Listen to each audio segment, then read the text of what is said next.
আজকের ভিডিওতে শুধু যে সলভ করবো তা নয়, প্রত্যেকটা সলভ করার পিছনে কারণ কি, যখনই আমরা ম্যাথমেটিক্যাল প্রবলেম দেখি আমরা অনেকেই আছে একটু ঘাবড়ে যাই। তো ঘাবড়ানোর কোনো দরকার নেই, তিনটে ফর্মুলা আমরা শুধু মাথায় রাখবো, যে কোনো ম্যাথমেটিক্যাল ফর্মুলায় আমরা তিনটে বিষয় খুঁজে বের করে সেখানে শুধু আমরা সেটা অ্যাপ্লাই করলেই কিন্তু আমাদের ম্যাথমেটিক্যাল যে কোনো প্রবলেম হচ্ছে সলভ হয়ে যাবে। ঠিক আছে, তো দেখো এটা কিন্তু আমাদের আজকে ফার্স্ট কোয়েশ্চেন দেওয়া আছে। কি বলা হয়েছে দেখো, 100 গ্রাম জলকে 20 ডিগ্রি সেলসিয়াস উষ্ণতায় থেকে স্ফুটনাঙ্কে পৌঁছতে কত তাপের প্রয়োজন। খেয়াল করবে কোয়েশ্চেনে আমরা বলেছিলাম যখনই কোয়েশ্চেন পড়বো আমাদের তিনটে বিষয় খেয়াল রাখতে হবে। কি কি?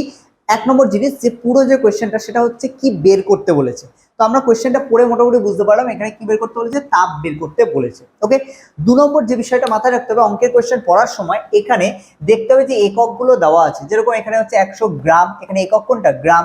20 ডিগ্রি সেলসিয়াস, তাহলে এখানে উষ্ণতাকে ডিগ্রি সেলসিয়াস, তাহলে এগুলো হচ্ছে একক। তাহলে এই এককগুলো এসআই তে আছে না সিজিএস এ আছে? তোমরা অলরেডি জানো যে এসআই এর সিজিএস একক আমরা কম বেশি ক্লাসে করেছিলাম। তো তোমরা যারা এই ব্যাপারগুলো জানো না তারা অবশ্যই আমাদের পিছনের ক্লাসগুলো দেখতে পারো, অথবা আমাদের যে অনলাইন ক্লাস চলে সেখানে তোমরা জয়েন করতে পারো। বিকজ অফ ওই ক্লাসে তোমাদের যদি কোনো ডাউটগুলো থেকে থাকে, পুরোনো ডাউট যদি থেকে থাকে, সেগুলো সব কমপ্লিট করিয়ে তোমাদেরকে নতুনভাবে তৈরি করা হয়। তো সেই কারণে তোমরা ওই ক্লাসগুলো জয়েন করতে পারো। ঠিক আছে, অবশ্যই ওগুলো পেইড ব্যাচ। আর ফ্রি ক্লাস যেগুলো কিন্তু আমাদের ইউটিউবে অ্যাভেলেবেল আছে, সেখানে কিন্তু আলটিমেটলি কি থাকে, পরপর ক্লাস থাকে। এবার কখন কোথাও যদি কোনো কিছু মিস হয়ে যায় সেটা তো মানে অনলাইনে যেটা ইউটিউবে আছে সেটা বলা পসিবল হয় না। তো সেই কারণে অবশ্যই যারা চাইছো আমাদের ক্লাসগুলোকে তোমরা অ্যাটেন্ড করতে পারো, যদি তোমরা নিজেদের সায়েন্সের বেসকে অনেক স্ট্রং করতে চাও তাহলে। ঠিক আছে, তো নাও এবার আমরা চলে আসি অঙ্কে। তাহলে দ্বিতীয় পয়েন্ট কি বললাম, যে আমাদের একক যেগুলো আছে সেগুলোকে দেখতে হবে যে সেগুলো এসআই তে আছে না সিজিএস এ আছে। এখানে যদি খেয়াল করো তাহলে এখানে আমাদের গ্রাম দেওয়া আছে, বুঝে নিতে হবে এটা আমাদের সিজিএস এ দেওয়া আছে,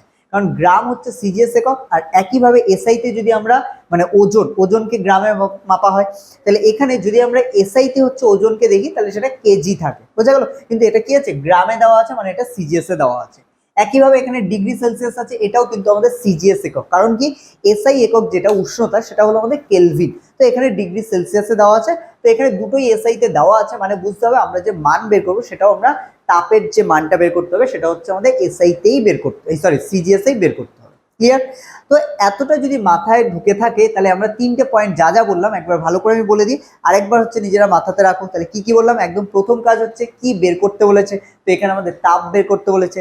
সেকেন্ড কাজ কি, তোমাদের সেকেন্ড কাজ হলো এখানে এককগুলো কিসে দেওয়া আছে, সিজিএস এ আছে না এসআই তে আছে সেটা দেখতে হবে। আর থার্ড কাজ কি, এখানে কোন ফর্মুলাটা অ্যাপ্লাই হচ্ছে। যদি আমরা তাপের যে মানে চ্যাপ্টারটা আমরা পড়েছিলাম সেই চ্যাপ্টার থেকেই যদি বলা হয় যে এখানে কোন ফর্মুলা অ্যাপ্লাই হচ্ছে, তাহলে প্রত্যেকে বুঝতে পারবে এখানে একটা সিম্পল একটা ফর্মুলা অ্যাপ্লাই হচ্ছে, যেটাকে আমরা বলতে পারি Q is equal to M S T. ঠিক আছে, M into S into T. তাহলে এখানে প্রত্যেকটার ভ্যালু আমাদের মানে প্রত্যেকটার মানে মিনিং যদি আমাদের জানা থাকে তাহলে আমরা ইজিলি এখানে ভ্যালুটা পুট করে দেবো। ওকে,